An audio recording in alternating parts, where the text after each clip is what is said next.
Meow.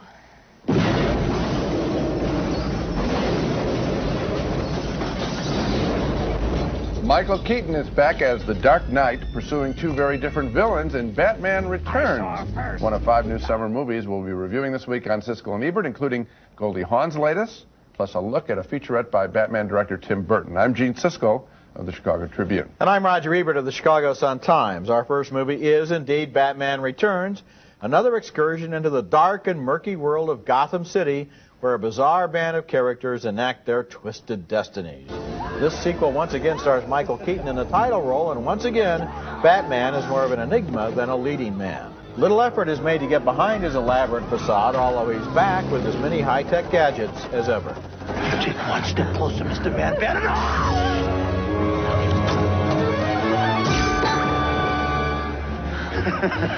You missed. What's new this time are some fresh characters, including a romantic interest of sorts for Batman. Michelle Pfeiffer plays Catwoman. Who are you? Who's the man behind the bat? Maybe you can help me find the woman behind the cat. Also new, Danny DeVito as the Penguin, a grotty little man who was abandoned by his parents, raised in the sewers by penguins, and now wants revenge on society. What do you want?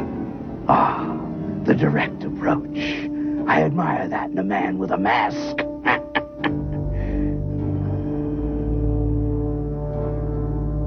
You don't really think you'll win, do you? But the real villain this time is Tycoon Max Schreck, played by Christopher Walken as a power-hungry manipulator who wants to drain Gotham of its energy. You're a well-respected monster. And I am, to date, not.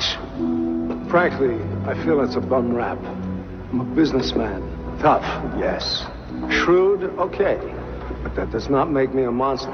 Batman Returns was once again directed by Tim Burton, whose credits also include Beetlejuice and Edward Scissorhands. And Burton is one of the most interesting stylists at work in the movies today. His movies are always terrific to look at. Batman Returns is consistently fascinating as a visual experience. But it's sort of hard to care about this movie. The storyline is confusing, the characters are only sketchily developed, and it's impossible to get involved in the fantastical story. I always felt I was watching from the outside.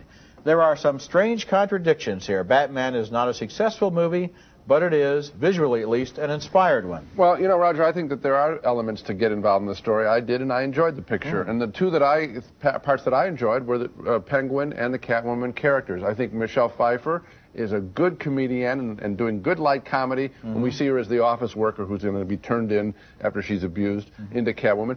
And then Danny DeVito, I thought, was actually pretty threatening and sad as this little baby, this ill-formed baby who's abandoned. And I thought, this is what Tim Burton does. He gives us characters, including Batman himself, who all have this private pain that they then work out publicly. Yeah, but you see, the thing is with Catwoman and with the Penguin is that they emerge, they are developed as characters, we get the backstory, and then they don't go anywhere. There is no engine pulling this train. There is no story to really get us from the beginning of this movie to the end, and instead what you have are set pieces, set design, character design, costume design, even personality design, but no narrative. The problem in the picture, it's not a perfect picture. The problem is the Max Schreck character. Frankly, he isn't particularly interesting. And his story of what he wants to do and how these other two characters fit in, I agree with you, that isn't worked out. But the point is that in seeing this story, I just saw this as a personal story rather than an action story. Yeah, but the thing is, maybe if the Penguin had wanted to do what it is that the Schreck character wants to do, that would give him some kind of an agenda. I agree with you. Because the problem is you have the two most interesting characters basically standing around as participants in somebody else's story. There's no need for Max Schreck, Christopher Walken, in this picture at all. And yet I would say, once again, Burton makes great-looking pictures. Okay.